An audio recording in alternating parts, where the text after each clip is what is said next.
friends, and welcome to the Paranatural Podcast. My name is Ben. And I'm Slim Shady. He's Jake. He is kind of slim. And tonight, we are so glad to have you with us as we talk about the infamous Route 666. Jacob, how you doing tonight, brother? I'm doing pretty okay. Pretty okay? How are you? Pretty not bad? I'm all right. Yeah? I'm all right. Yeah. I'm not shit, but I'm not great. I mean, meh is better than blah. It's definitely better than a meh. Yeah, that's cool. That's cool. Yeah. That's cool. How are you? Fucking, I'm good, bud. I'm good. Why? Had a good din, hanging out, feeling pretty What'd you good. eat? I made smothered pork chops, homemade gravy. Ooh. Yeah, Ooh. just like my mama used to make. Not as good, but I tried. Making homemade Hot Pockets out of the box. Hot Pockets and Oktoberfest. Yeah, that's right. That's right. That's my dinner. All right. Yeah. So, root. So, pretty neat stuff here. So it's deep in the heart of Utah. There's a 200-mile stretch of the road with many legends surrounding it. It goes from Monticello, Utah, all the way to Gallup, New Mexico. And the road is the sixth branch of Route 66. Go figure.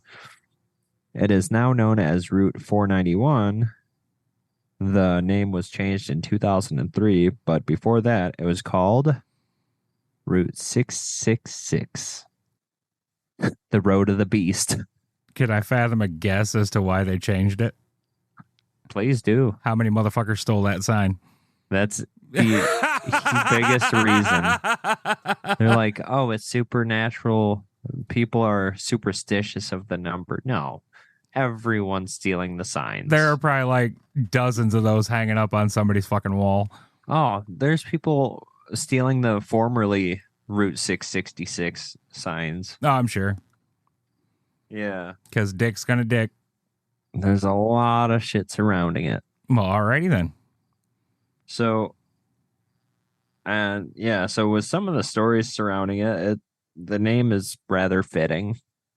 From the last time, or from Lost Time to Skinwalkers, this road could be the closest place to hell on earth. In 1967, Red Savine wrote a song called Phantom 309 about a strange occurrence that took place on Route 666. And cool thing about this is I have my my temperature on my phone to the tenths, and guess what temperature it was when I was writing that? 73. 66.6 degrees. Ooh. I kid you not. Motherfucker. So the story of Phantom 309 goes. The story goes that a hiker, weary from traveling for 3 days and sodden from pouring rain, flagged down a big rig at an intersection of two routes. The trucker, introducing himself as Big Joe, drives through the night and drops the hiker off at a diner after tossing him a dime for a cup of coffee. Then he drives off, his rig lost in darkness.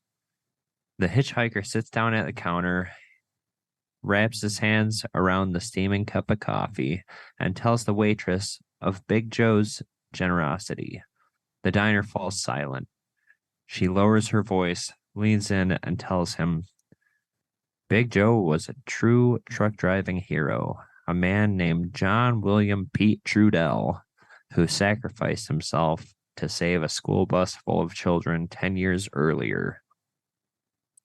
On January 29th, 1963, Trudell loaded 4,600 gallons of gasoline at the Chelsea River Bulk Petroleum Facility north of Boston and headed to Keene, New Hampshire.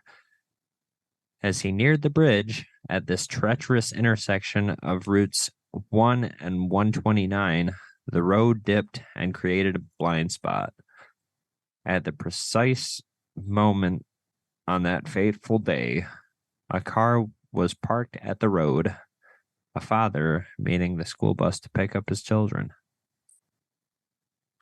There was no way Trudell could stop in time, so he swerved hard and slid and crashed into the bridge to avoid plowing into the back of the two stopped vehicles. He was unable to escape the cab before the gasoline exploded into a fireball so intense the flames buckled the steel girders on the overpass. Unfortunately, the driver of the car, Robert Mayer, was overtaken by the fire, but the school bus driver and the children escaped moments before the bus burst into flames. The city of Troy in Cheshire County, New Hampshire, erected a monument in honor of his heroic actions, and it's a real thing. That's pretty sweet. So this happened in New Hampshire, but his ghost is in Utah and New Mexico. Yeah. Weird. So apparently that's the route that he used to drive. I mean, I guess it makes sense. Like cross-country truckers, they go a lot of places. Yeah. Peace by the dime, loaded up and The first part of that story, though, remind me of the Pee Wee Herman movie. Tell him Large Marge sent you. All the stuff with Pee Wee Herman, man. Rip Pee Wee. Anyway. Yeah. Now, Big Joe is said to pick up hitchhikers in need. This is the only nice story of this episode, so get ready for the fun. Although carriers and logistics providers try to utilize backhauling by planning round-trip hauls and mapping out routes to ensure goods are transported on every leg of the truck's journey, this isn't always possible. Deadheading is when a trucker drives a tractor and an empty trailer to pick up a load. That's bad luck. Even I know that. So, but do you know why it's considered bad luck? I do not. So, a semi truck, a big rig truck, is designed to operate optimally under load. Yeah. So, if you drive one bobtail, your brakes work differently, you're lighter, you hydroplane easier, all that stuff. So you crash more. So it's become a superstition about bobtailing. Okay. Well, so I just had to throw this in here because I thought it was adorable. When you see an empty truck speeding past you, look again. Chances are the bed isn't actually empty, as many truckers believe it is bad luck to drive an empty truck. So what do? They tie down a children's toy truck to their trailers. There are so many pictures of this, and I it's have adorable. seen that. It is. Truckers spend long days navigating hundreds of miles of unpredictable roads. When they safely finish a run, they heave a sigh of relief and pat their vehicle's dashboard to thank her for a job well done. The ritual has a twofold purpose: to signify the end of a route and to thank their truck for helping them get there. I'm going through this superstition stuff just because. Actually, I find superstitions fascinating. So do I. So maybe we should do an episode on them sometime. We should. There's a lot of them. Yeah. Also, notice truckers refer to their rigs as she or her, their pronouns. Thanks for the English lesson. Pretty sure these days everybody knows what pronouns are. Anyway, moving on before we get canceled. Those are the truck's pronouns. How dare you assume their gender? Anyway. It's the truckers who do. So, yeah, like sailors and their boats, they believe that the female trucks will keep them safe. Aside from the rampant sign theft, there isn't really anything unusual about this stretch of road unless you're talking about the reports of hellhounds and other abnormal phenomenon that occur on this short segment of highway. according to the book Real Ghosts, Restless Spirits, and a Haunted Place. Dr. Avery Tyker of Phoenix documented several of the stories from the Devil's Highway. That's another name for it. One of these accounts is a pack of hellhounds which attacked a group of motorcyclists. Two of the bikers had been mauled by the dogs and lost their arms. The third biker was attacked and bit on the face and lost his face. And that is the main legend of the hellhounds. Dicks. Yeah. I'm just gonna bite your arms off, and you lose your face. You dick! Many individuals that have traveled the haunted Highway 66 claim to have been subjected to a pack of vicious, threatening dogs. These dogs are often called the hounds of hell. The witnesses claim that these supernatural beasts have the capability of running as fast as any vehicle is able to drive, regardless of what speed is reached. These hounds are believed to be responsible for numerous traffic accidents that have occurred on the road and the deaths of those who have lost their lives on the haunted road. Many have expressed the fact that these seemingly supernatural beasts have the power to literally shred tires with their razor-sharp teeth. Many individuals claim that they may jump into the windows of the vehicles driving along the road, and that they literally attack and maul the individual in the vehicle. Well, that's not very nice. I was reading this story, and I didn't write it down, but I meant to, as you have wolves on your window there. Yes, I do. So this group of young adults, mid-20s, are driving back. They were on this little like mini vacation, like a weekend vacation, and they're on that stretch of road, and they see something that they describe as just a black void of nothingness in the shape of a dog. And it was dark out, but this stood out so heavily. Even when their lights weren't on it, it was just so black that everything else around it didn't look dark. But they did notice that it had red eyes, red glowing eyes. Well, of course it did. Yep, of course. And they're all rubbernecking to see this thing. And then a car behind them is driving, and this thing, in 2 bounds, they said it covers about 100 yards, gets right in front of that car, and they crash into it.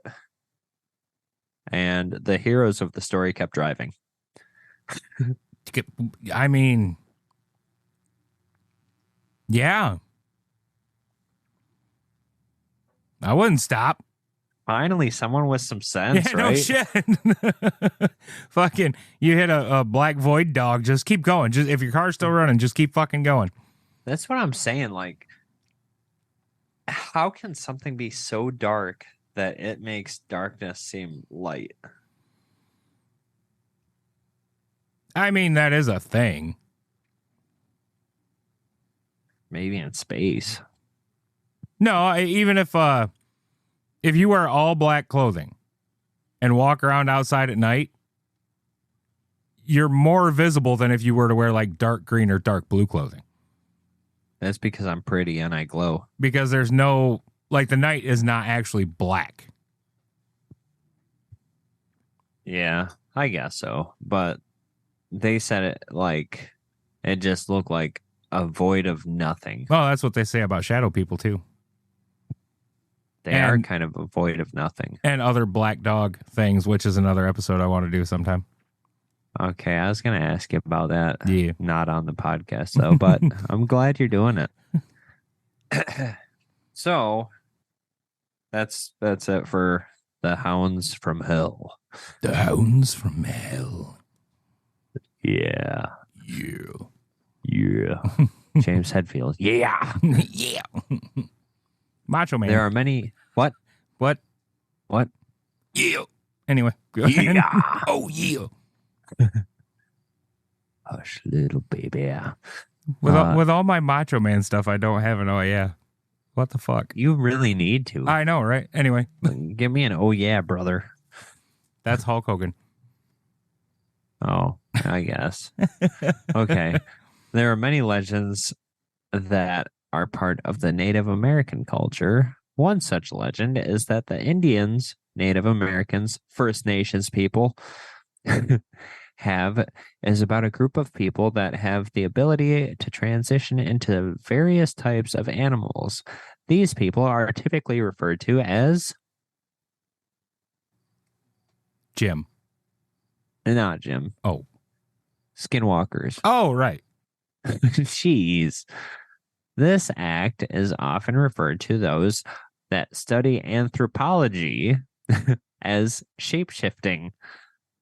I think anyone who doesn't study anthropology would still call it shapeshifting.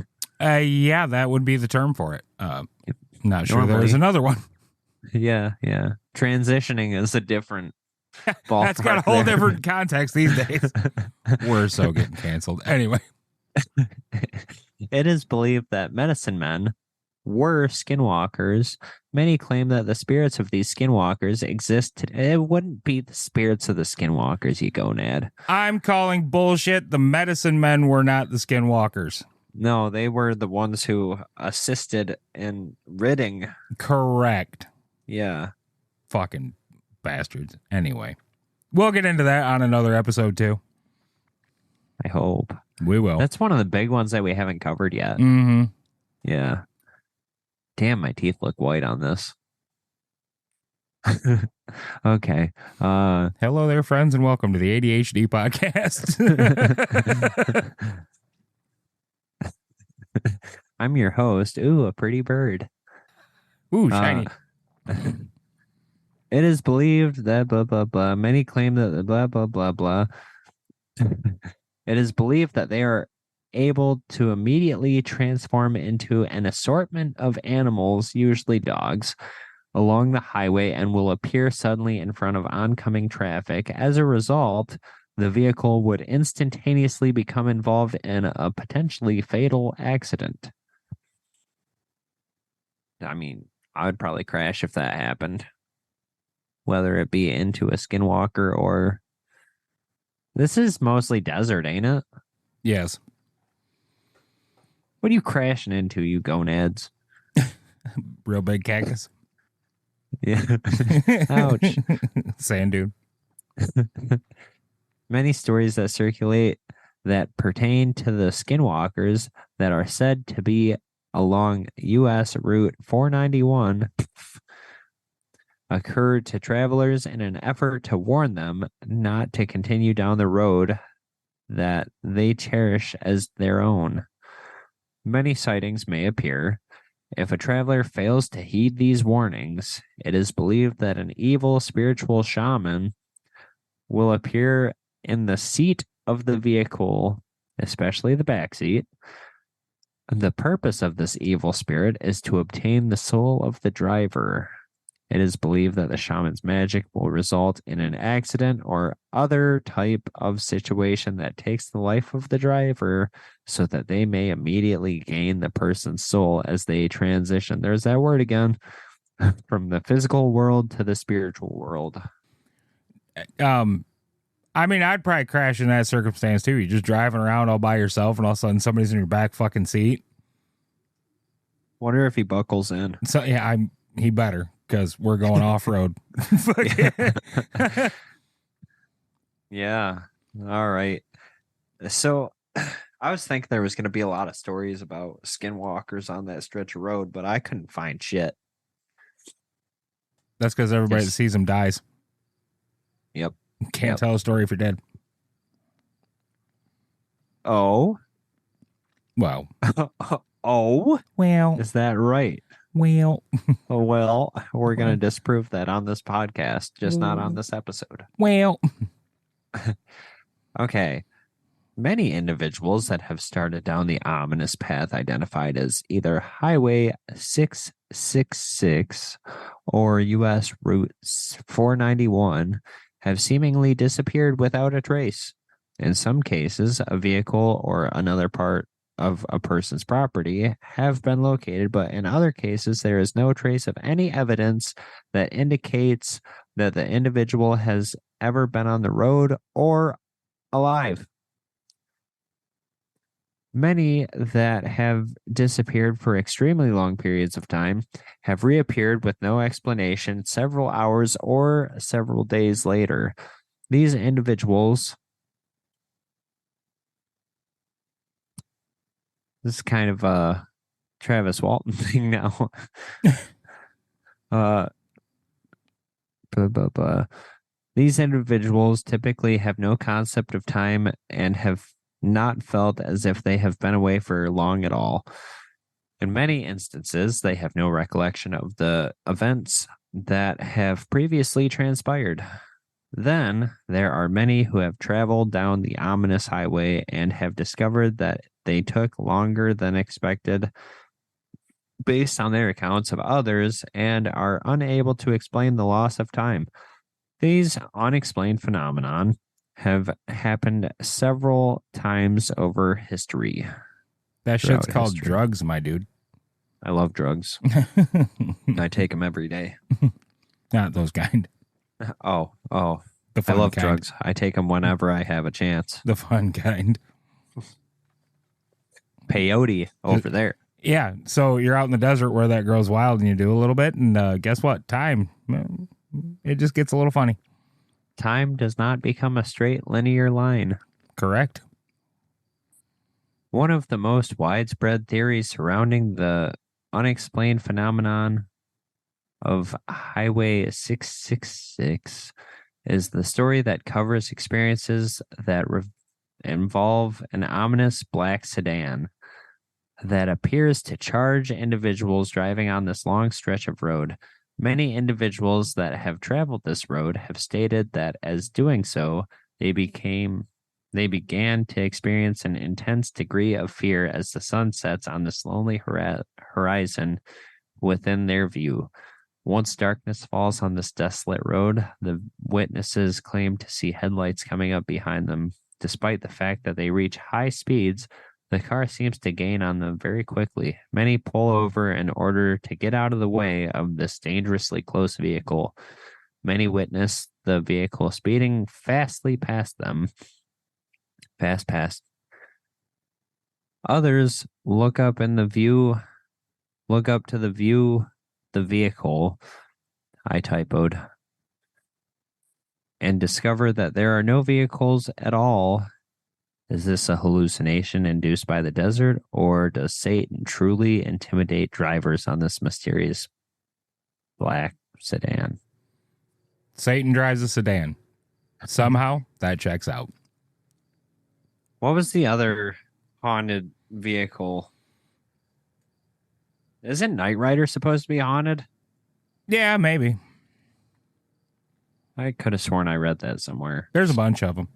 Yeah. If you want to hear about some, patreon.com/paranormal podcast. Tonight. Many people have had complications with their vehicles on this haunted highway. Cars are known to overheat and even experience flat tires. Okay, as it does on any road. It's Many the fucking desert. Yeah. If you don't have your proper cooling system, bud, you're going to overheat. So, 2 weeks ago, it was 101 here in Wisconsin, but it felt like 114. The real feel was 114. Mm-hmm. And I read a story that day that in Texas, it was so hot that tires were melting to the road. Yeah, I believe it. Yeah. So you're in the desert. I was in Kentucky that day. It was 99 fucking degrees, like 95% humidity. It was horrible. Oh, yeah. The dew point was like 78 degrees. Yeah. I was working outside. So many individuals that have had to pull their car to the side of the road have reported an evil spirit that drives a semi truck at extremely high speeds from one end of the road to the other. Now, I looked more into this. Apparently, it's a semi that has been known because people take their sport cars since a lot of it's a straight road. They'll take their sport cars out and just open her up. People say that this semi can easily reach like 150. That's a fast semi. I mean, yeah, but not impossibly fast. Not impossible, but Like if you ungovern those things, you'd be amazed what they can do. especially downhill. Right? Full load. Yeah.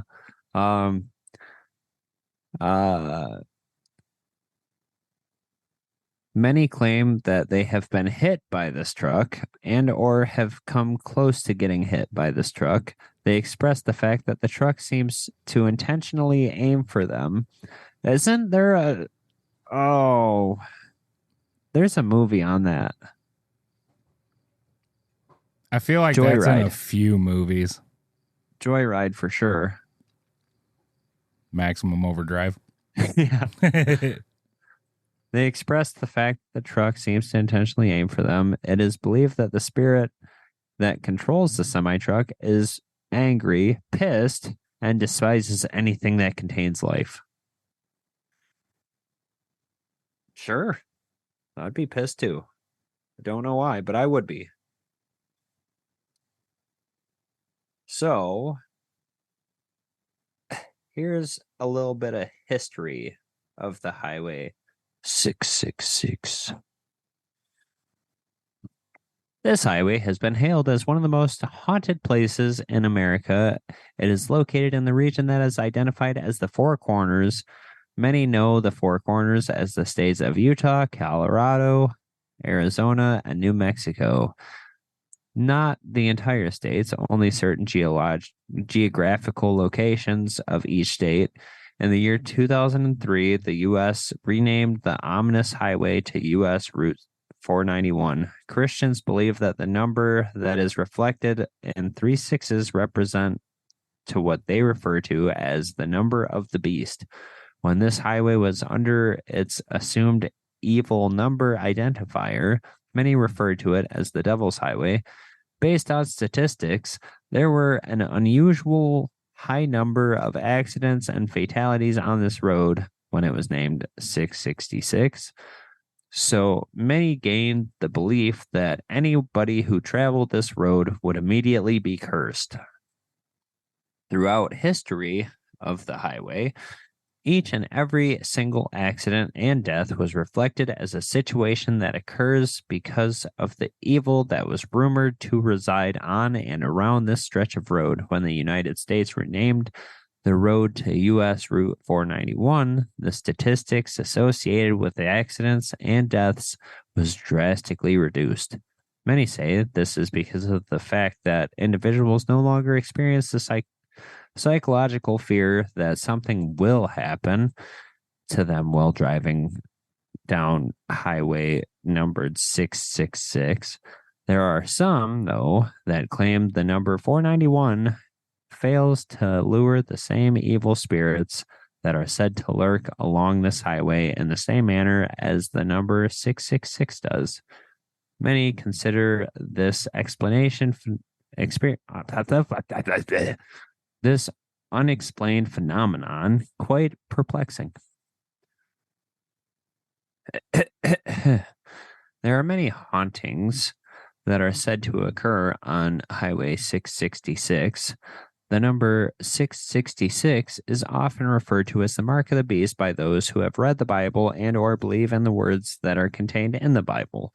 Individuals that travel this highway often express the fact that there is an immense degree of fear, terror, and evil on the road.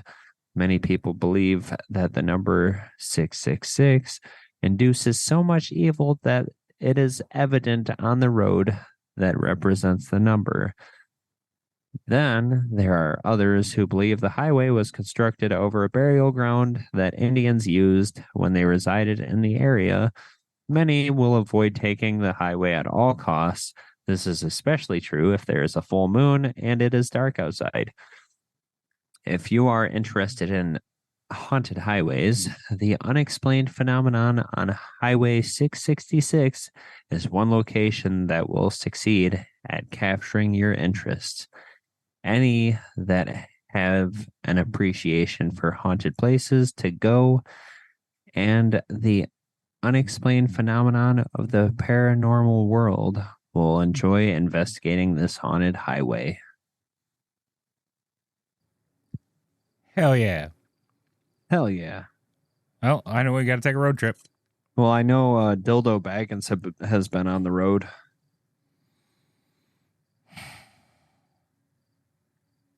About tired of that guy.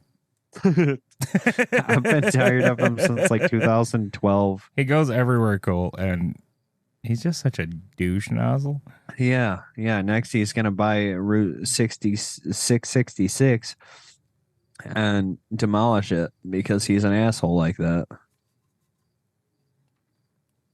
You know, I would be really curious, though, to look up, like, on my own, the statistics for, like, accidents and deaths on that stretch of highway and all that stuff. It's heavy. Like, it did change when they changed the name, but it was abundantly clear that it's a lot heavier than normal. Yeah. That is interesting. You're interesting. And I would like to know why. Like just to, I don't know, I guess travel it and see. I mean, it's through the desert. It's a straight shot road. It doesn't make much sense, except when you're driving on a road like that is straight, like just play, devil's advocate here. You kind of like drift off and forget you're driving and make mistakes. So it is not fully straight. Like, it's got big straight lines in it, but it's a 200-mile stretch of road, and in 100 miles of it, it goes from 1,200-foot elevation to 11,000 feet. See, but that kind of confirms what I'm thinking. So if you're driving down these long straight stretches at night and you're, a little tired or whatever, and then all of a sudden you come up on a curve, you might not react to that so well. True. And it's mostly truckers who do this, and truckers drive long hours. Right. So, like, even desert logic, mirages are a thing. Well, the black dog phenomenon, which is when you get really, really tired from driving, and it happens to a lot of people. They see a black dog run out into the road. It causes a lot of accidents. Yeah, it's Cujo. It's a hallucination brought on by lack of sleep. I've heard of that one quite a bit. And then, not to disparage truckers or anything, but back in the day, truckers get paid by how many miles they drive and how many loads they drop. These guys were taking some shit to stay awake for a while. Oh yeah, and they would drive for 20, 22 hours a day. Yeah, and there's a lot more regulation and drug testing and things that go on now. So that could account for some of this. Or the place could be fucking haunted as shit, which is way more fun. Yeah. Yeah, so, I'm going to go for haunted as shit. Well, we're going to go down that goddamn road is what we're going to do. Okay. Till we see a ghost. I mean, Utah's on our list anyways. Is it? Come on. Well, you can't get on Skinwalker Ranch, bud. We can. You can get near it. We can get on it. That would be fucking awesome. We can get on it. Can we get off of it, though? Sure can. With bullet holes in our asses? Nope. I know my ways. Okay. All right. But yeah, that's what I got on the infamous Route 666. Well, all right then. We know where we're going, don't we, bud? We do. And on that note, ladies and gentlemen, we thank you so very much for coming and hanging out with us and spending time with us here on the Paranatural Podcast. You know we love you. We appreciate everything you do. If you enjoy the show, don't forget to tell a friend, share it on your social media, all that good stuff. Until next time, good night. Good night. Don't let the black dogs bite. Love you.